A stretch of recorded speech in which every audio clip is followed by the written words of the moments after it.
Hey everyone, welcome back. It's Kyle Copey here again with Dave Gordon. Dave, how's it going? What's up, Kyle? All right, so Dave, I don't know if you heard this, but breaking news this morning. We have this, I don't know if you're aware of this guy, but he's like some kind of obscure Catholic YouTuber, social media personality guy. Goes by the name of Dr. Taylor Marshall. Taylor Marshall announces this morning that he is running as a candidate. He's announced his campaign for the President of the United States. So he's going from professional Catholic YouTube guy to United States President. He's joining the likes of various other people who've, declared their run in the past months of this year, like Kanye West. So he's in good company there. You saw this morning, Dave? Yeah, no, I heard this break this afternoon, actually. And I gotta say, and everybody knows, I've had my beefs with Dr. Marshall in the past theologically and personally. And I gotta say, this is not colored by that, and we'll leave ego out of this. But this isn't a good thing, and I see it as a cynical ploy. I really do. And I'm saying that as somebody who studied politics at university level. That's my undergrad degree, political science. I, began a funded PhD in American politics. I've studied the United States presidency. And the fact is this, this is well known to scholars, but the United States presidency is so prestigious that even announcing a run for the United States president is something that gives you more clout. It gives you a bigger platform. It gives you media attention. So I really do see this as a giant publicity stunt.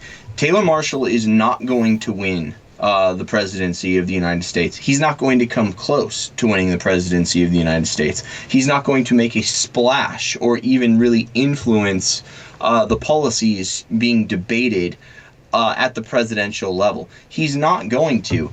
And, people are like, well, wouldn't you rather have a guy that's like a Catholic than somebody that's just some random politician that's running for president? And honestly, this is where, all things equal, yes. All things equal, yes. But ultimately, we judge candidates by what their platform is. What are the planks of their platform? What policies are they advocating?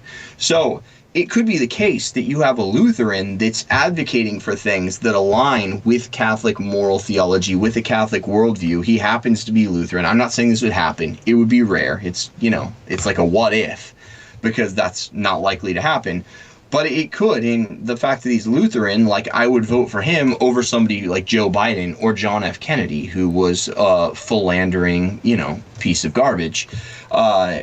Obviously, I would take the Lutheran guy over the Catholic guy. All things equal, of course you go Catholic, because that's an edge. He's got the true faith. That's going to have probably palpable ramifications. But, I mean, this was the thing even when it was Trump up for election, and people were like, well, Trump, he's a bad guy. He himself is a philanderer.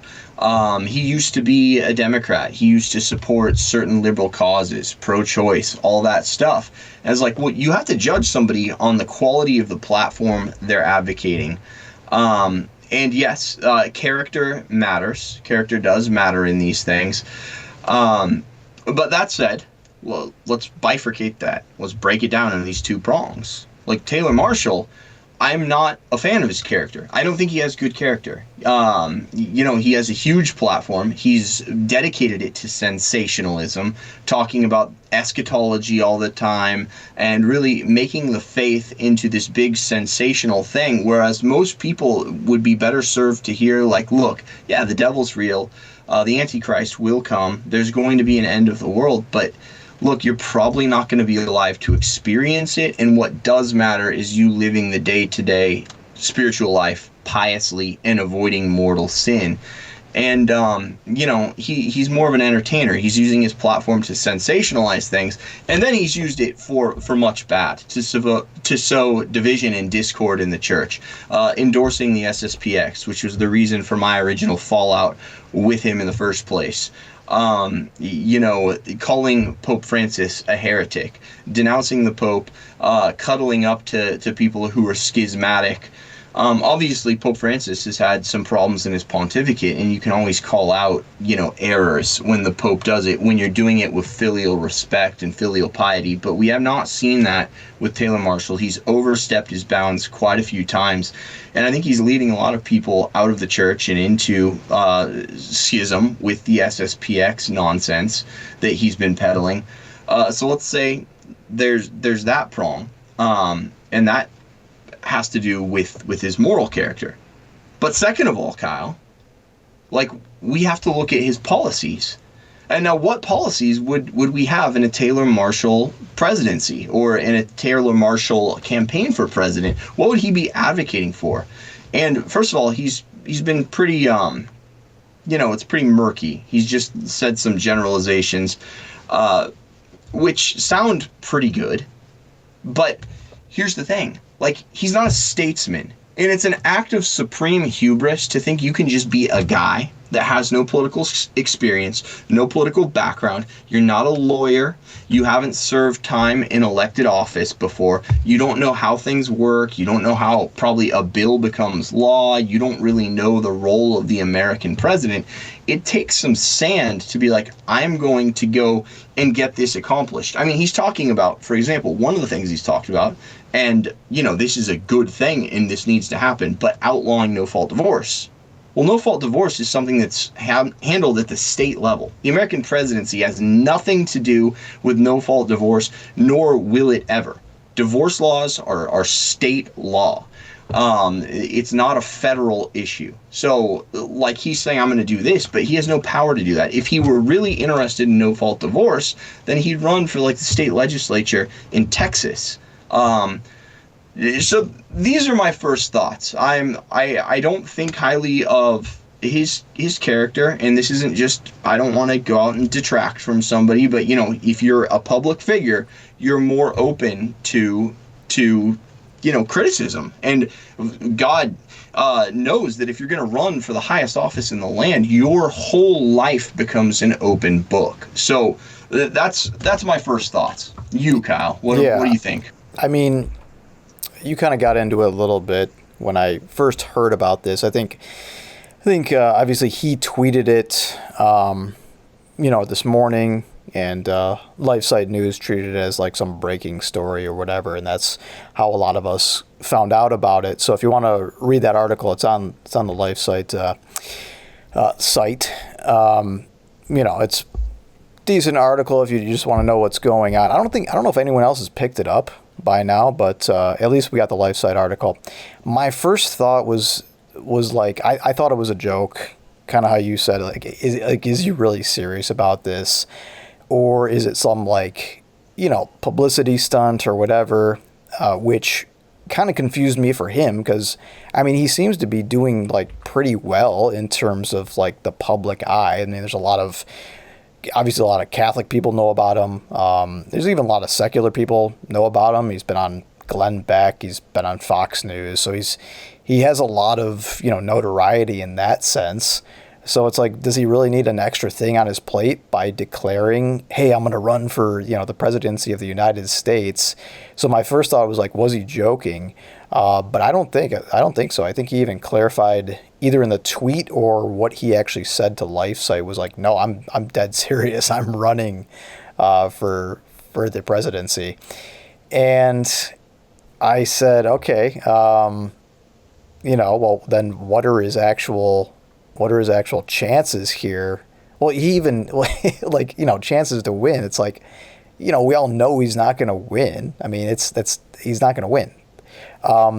He answers this question rhetorically. He put out a video, a little short, 40-second video on his Twitter page later today that he asked himself rhetorically. He's am I going to win?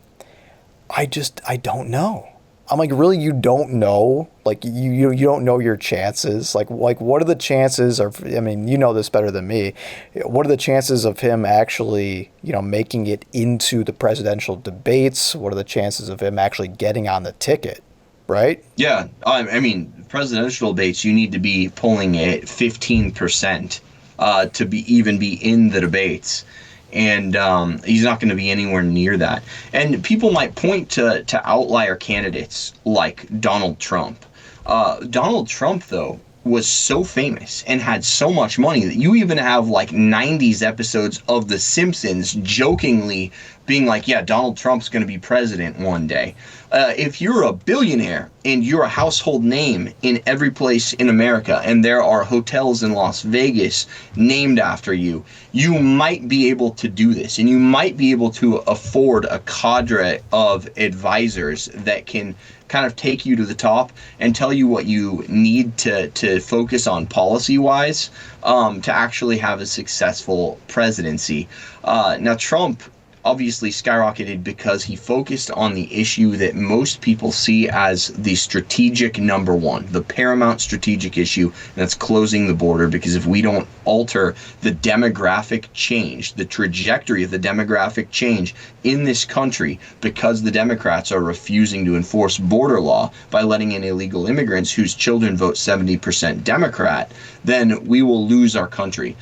It's against the common good to have a torrent of illegal immigrants coming in, because then their kids vote liberal, and then liberals usher in social policies that fly in the face of the common good. Abortion, gay marriage, more no-fault divorce, more, higher taxes, everything to destroy the fabric of America. So it's really bad, and he keyed in on that one issue. Taylor Marshall, though, is not keyed in on one issue.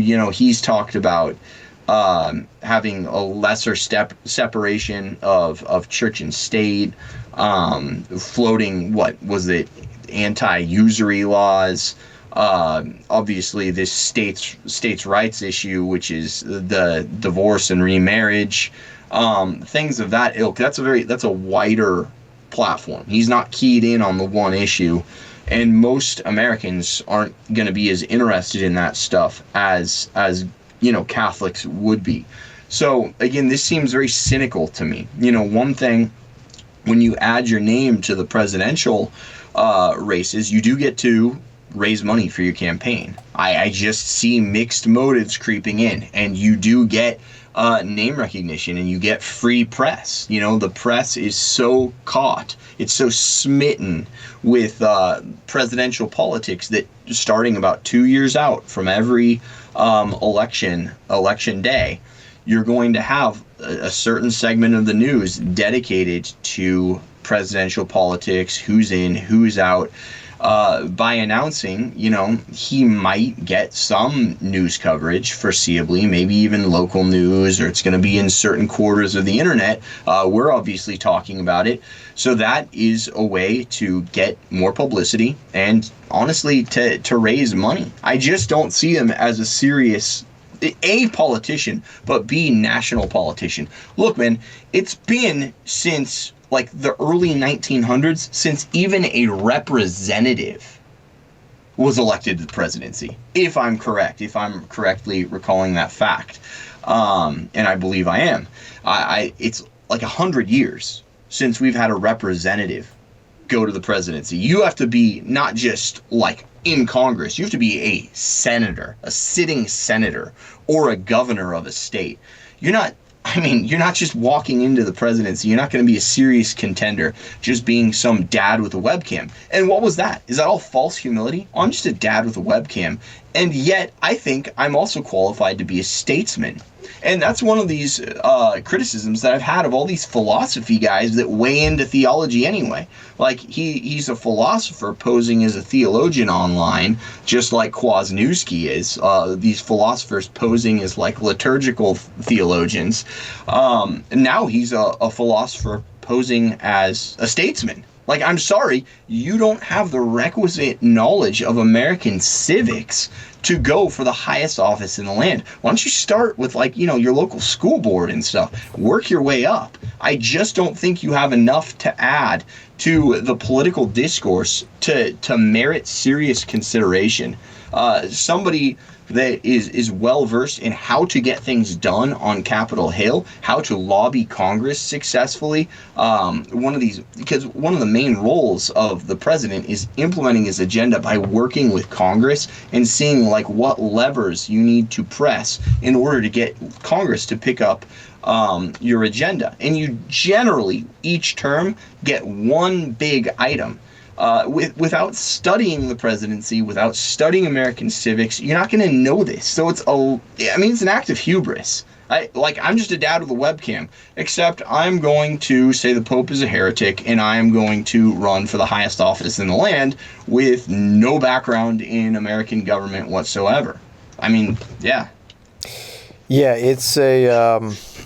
I'm not calling Taylor Marshall schizophrenic, but there's like a common trait among schizophrenics where they overshoot themselves a lot, where it's like, I'm going to be an FBI agent and a dad and a priest and all these different things. It's just kind of characteristic of that type of mental illness. Again, I'm not claiming the guy has a mental illness, but it sort of strikes me as similar to that, this overreach of like having your hand in so many different things. It's like, no, just stick to one thing. I mean, you seem to have made your way in the Catholic social media world, and you're doing okay with your YouTube channel or whatever. Just stay there and don't overextend yourself. You're like those corporations that overextend themselves and go out of business. I used to work for one, Bed Bath & Beyond. They're currently going out of business because they overextended themselves. They had a good model, but then you had a bunch of people jump on board and say, hey, we're going to do this. We're going to have a pet store inside of our store, and it's like, no, you don't need to do all that. So there's that element there. And yeah, again, the no political experience thing, it's like, yeah, we there's this whole push for outsiders nowadays, and we had an outsider come in, and we mentioned him, that New York billionaire real estate mogul, but that's not Taylor Marshall. And even in mentioning him, that brings up the whole thing of, let's say, in some clown world that Taylor Marshall and Trump, go head to head for, the GOP nomination or something like that. How's that going to work? Because it's like, you have that situation where, if you recall, Marshall was, on the Trump train pretty hard back in 2020. I think he was on some sort of informal committee of like Catholics for Trump. I think he's met Trump recently. Like, he went to Mar-a-Lago, according to that LifeSite article, and there's some pictures of that with Marshall there. I think he's with Trump. Well, here's a thought. Could he be trying to finagle his way into a vice presidency? I thought that too. I honestly thought that too. I don't know. Maybe. I mean, that is the way. A lot of times, American presidential candidates will select somebody, and a lot of times this is to cull the herd so they can consolidate their stranglehold on the primary season a little early. So they might take somebody who is a rival presidential candidate and just be like, look, I'm up right now, so we don't have to get into a dogfight and spend our political capital going after each other and spend our war chest going after each other. Why don't we just make nice and hold hands, and you can be my vice president, and that'll happen some. So maybe he's hoping he can get an outside shot at being vice president and kind of circumventing the usual path into high office. That's definitely something that jumped out at me. Yeah, especially with the hobnobbing with Trump and Posobiec recently. Yeah, and it could be the case because, I mean, I'm not, following Taylor Marshall on a daily basis, so I don't know if he's like formally, repudiated Trump, broken with Trump. I know a lot of popular Catholics who once supported Trump have actually, backed off on that support. I don't know if Marshall has done that, but I mean, if you look back to 2020 again, Marshall was endorsing Trump pretty hard on some of his videos. I think he did a prayer or some kind of small talk at one of the Trump rallies. So he was on that Trump train.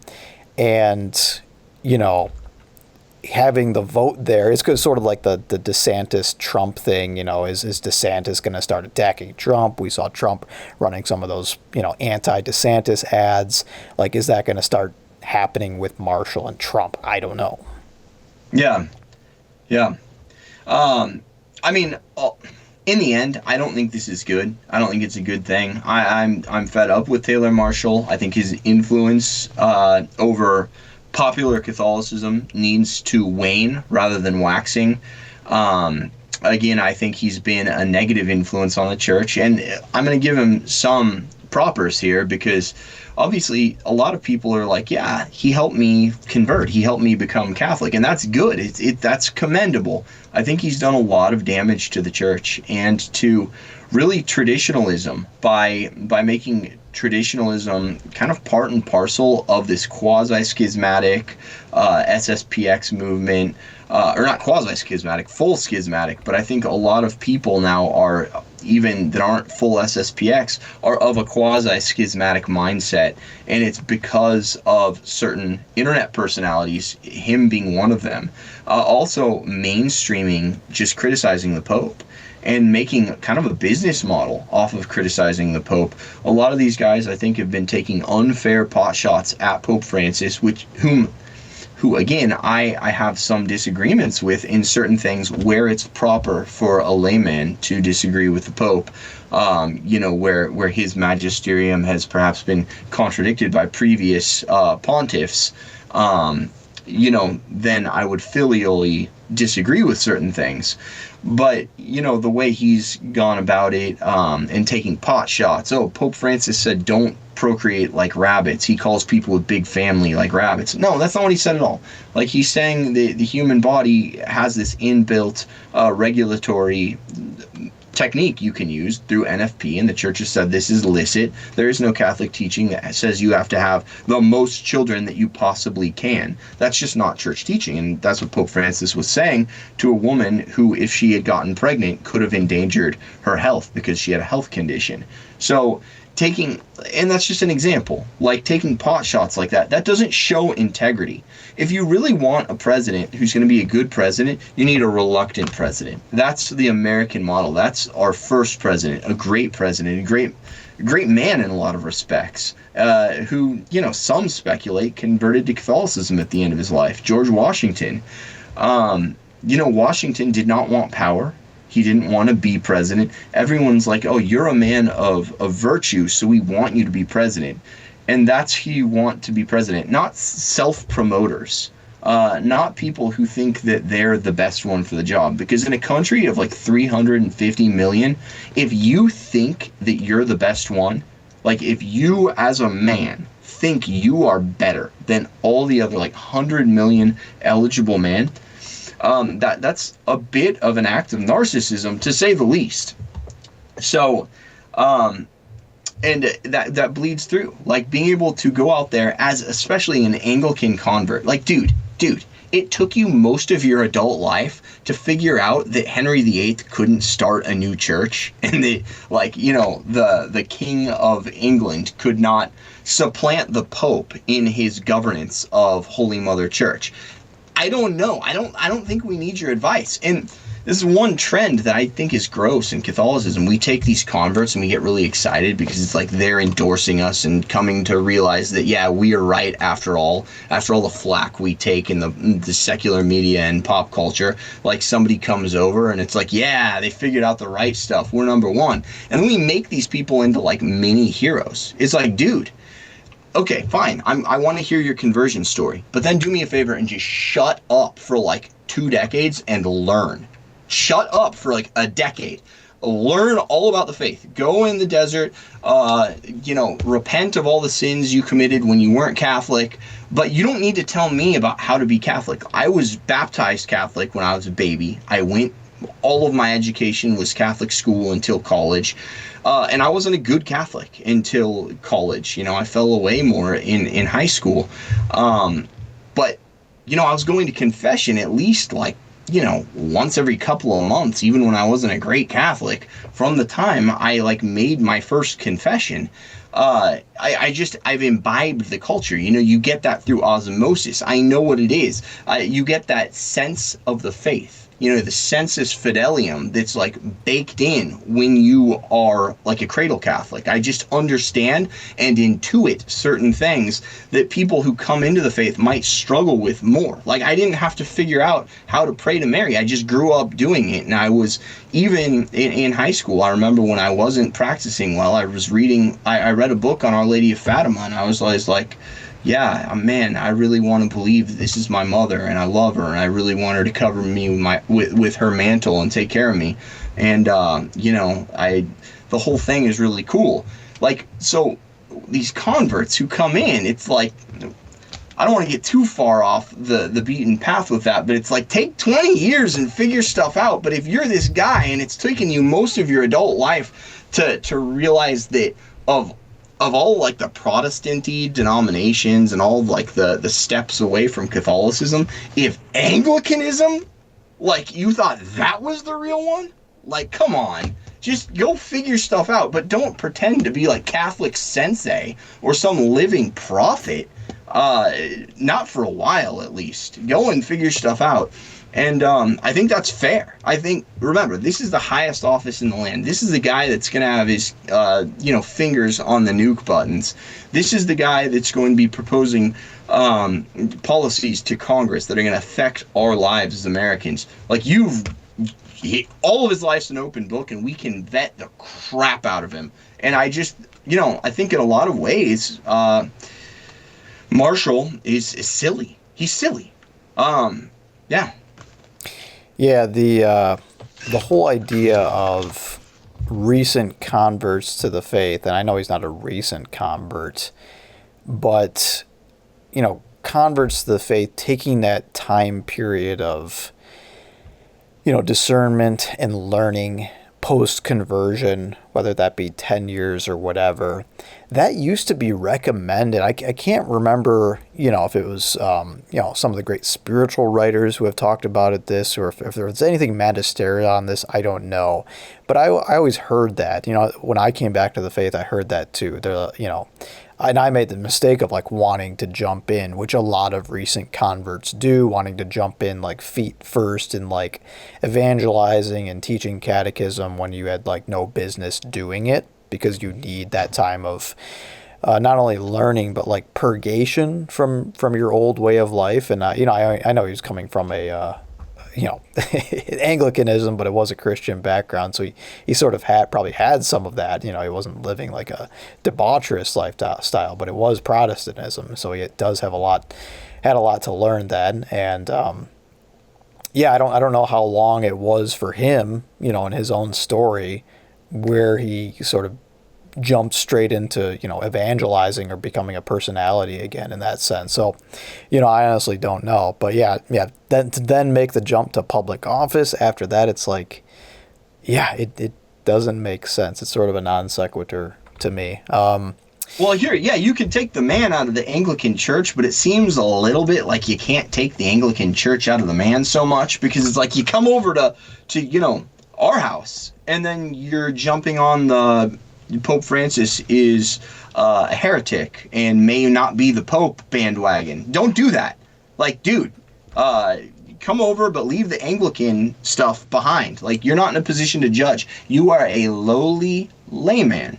You have to trust the magisterium, whom the Christ has promised will not falter, will not fail, and will lead the church, into perpetuity until the second coming. And to go and do some things like question the vicar of Christ and the legitimacy of the sitting vicar of Christ as a layman, not as a cardinal. All the cardinals at the conclave, none of them have come out and been like, yeah, this was an illegitimate election. And that would be their role if there truly were like an anti-pope. No one has said that. This guy, as a layman, is doing that, and that shows a lack of integrity. It shows a lack of character. At the very least, fine, you don't want to impute to him bad will. I think when you do something bad, it's most natural. The assumption, there's a rebuttable presumption that, yeah, you have bad will when you do something bad. Now you can explain, oh, I didn't kick you, I accidentally stumbled into you. It wasn't my will disordered, it was an accident. So even if he, intellectually thought some of these things, where he's thought it was okay to be in attendance of SSPX and, recommending their liturgy and recommending some of their propaganda and whatnot, like, even if he's not of bad will, it's not malicious, he doesn't have bad ideas that he's really getting behind purposely, it's like, well, your intellect is a little feeble then. You have a feeble intellect. You have a problem. You're too credulous. And, if you have a credulous president, then he's going to get some advisors who tell him some bad stuff, and he's not going to be able to filter out the truth from the untruth. I just don't think he's, I don't, this is a very unserious thing. I don't see this as a serious attempt at taking American office. This screams, I'm doing this for a grift. I'm doing this to raise my profile and make hay while the sun shines. Even as you noted, Kyle, it's so disingenuous to be like, well, I don't know if I can win. You can't. You can't win, Taylor Marshall. That's a fib. That's ridiculous. I don't know if you think it's showmanship to say, but you can't win. Like I said, it's been like 100 years since we just had a House, a representative from Congress win, let alone just some guy with, the 500,000 on YouTube. That's a big following in the Catholic world.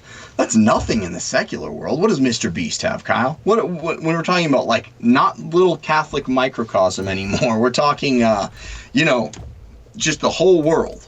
Not Catholicism, secular America. What do we talk? Like 20 million? 30 million? 100 million? It's like 150 million, I think. Okay, that's nothing. Yeah, and it's like not everyone knows who Mr. Beast is. I mean, you get a lot of the baby boomers, and I talk about Mr. Beast, and they're like, who the heck's that? He sounds mean. Is he a beast? But, okay, I want to propose a couple campaign slogans here. I'm thinking, number one, the milk of America is still pure. It sounds gross. Explain to the people who don't know what that means.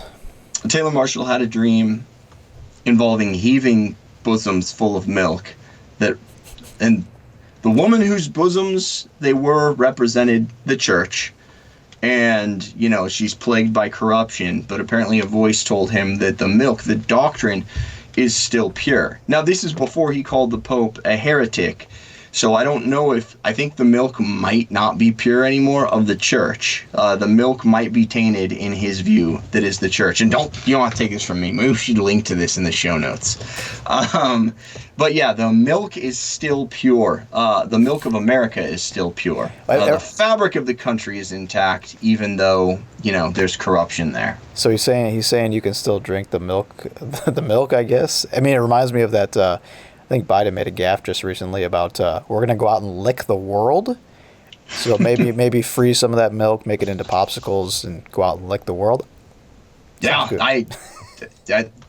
that might be the tail end of the slogan. That might be the less popular part of the slogan. It comes from Biden, especially.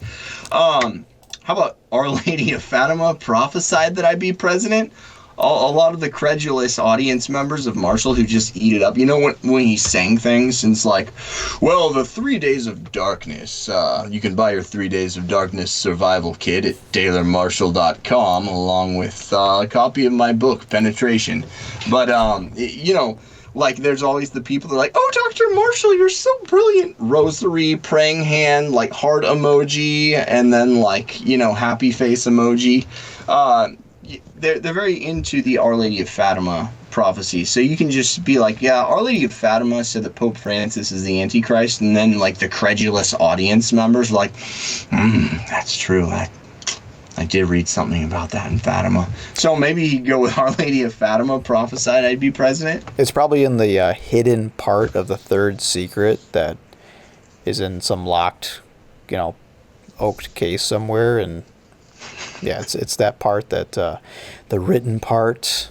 That imposter Sister Lucia kept hidden when the Vatican hit squad rubbed out the real Sister Lucia, of course. Yeah, I mean that's definitely a factor in there. Yeah, I mean it seems to me that you probably got some more slogans, but yeah, the seriousness factor. I mean, it's like it's sort of like scoring easy points. It's like you're appealing to your base. You're saying, hey, I'm going to run for president. And then you put it out there. He even said this in the tweet.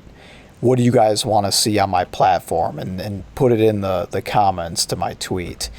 And so it gets retweets and then gets people talking, of course, which further boosts the profile. The whole thing smacks of grift. And don't get me wrong, I don't want to besmirch somebody, but you're fine. You're declaring for highest office in the land. Your life's an open book. And I'm going to give my impressions because you are a public figure. Sorry, Kyle, go ahead. No, it's okay.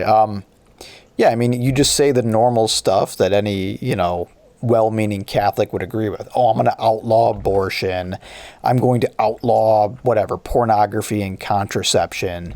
And I'm the only one who's going to say this. No one on the GOP, he even said this in his 40-second video, no one on the GOP ticket is ever going to say anything like this.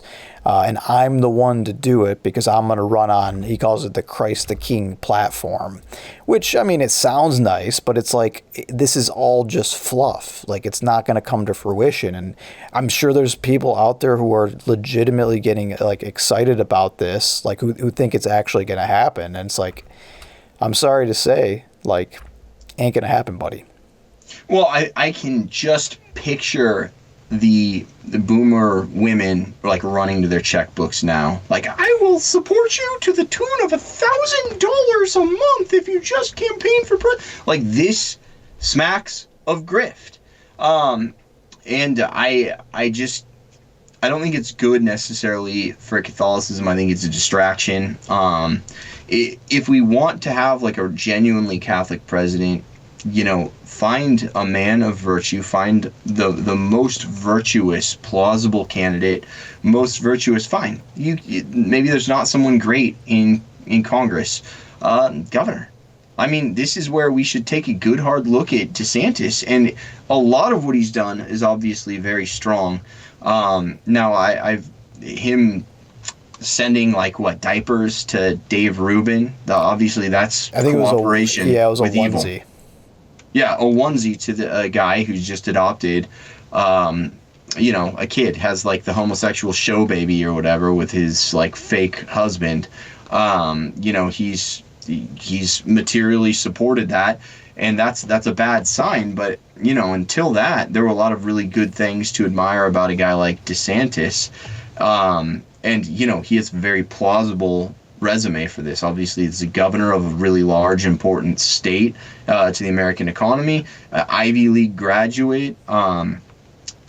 He's got the golden resume to do something like that, and he has the know-how to actually get what seems like a much more focused and targeted Catholic agenda accomplished. So if you're excited about the Taylor Marshall candidacy, I would really urge you take a harder look at someone like DeSantis if the Catholicism matters, because DeSantis is a Catholic, and it seems like he's of goodwill. Obviously, the Dave Rubin thing was disturbing, and he needs to be corrected for that and called out for that. And if he's truly a man of goodwill, he'll obviously repent once he's shown the doctrine and how you can't even do materially cooperate with somebody who's in grave sin like that, even behind the scenes, even to make it some token of goodwill, just some gesture of goodwill to be even though I disapprove of your lifestyle, I'm going to show you that I love you as a brother in Christ or something like that. You can't do that because you're now commending through your action, through symbolic speech, the sin of Dave Rubin and his fake husband. So, he just might not know that. But let's get behind a plausible Catholic candidate as opposed to stretching to get our favorite entertainer on there. And that's what Marshall is. He's very unserious in his takes. He's an entertainer. Yeah, and I mean, you can tell this by even some of the responses to his tweet. What do you want to see on my platform? One person writes, I want to see Archbishop Lefebvre added to Mount Rushmore. Hey, get it going, man. My gosh. Yeah, it's ridiculous. So sick of that cult stuff. It's awesome. So, yeah, I mean, if worse comes to worse, if we're wrong about this, we might see a martial Catholic versus a fake Catholic Biden in the actual election. I say we just go like Marshall joins forces and John Henry Weston is his vice president. And it's like just the out and out grifter ticket, just like the biggest sensationalist pimp grifter ticket that you can have, and let it play out. Like they've entertained a lot of people. They can combine and see if we can't run on like the platform of absolutely abusing Marian apparitions to twist them to your own ends and sensationalist talking points. Exactly. Another one I saw a response was knock down the Statue of Liberty and erect a statue of Our Lady. Okay. Yeah. Good luck with this stuff, guys. Can you imagine that? Like, okay, I could just see Marshall going to, like, say he gets the requisite 15% support in polling, and he's at a presidential debate. Okay, guys, here's my, this is my platform. This is number one agenda item. We're going to tear down the Statue of Liberty. Like, come on. That's just clown world. Yeah. Are we this tone deaf and out of touch that we really think that Americans, like, I think Lady Liberty's kind of a bitch. Let's tear her down. You can't do that. No. What are you talking about? Why would we do that? Well, the French are Freemasons, and they donated it to as a monument to Freemasonry. Come on, it's a Statue of Liberty. Yeah, Freemasonry is bad, but we're not going to tear down the Statue of Liberty. It's taken on a uniquely American meaning now.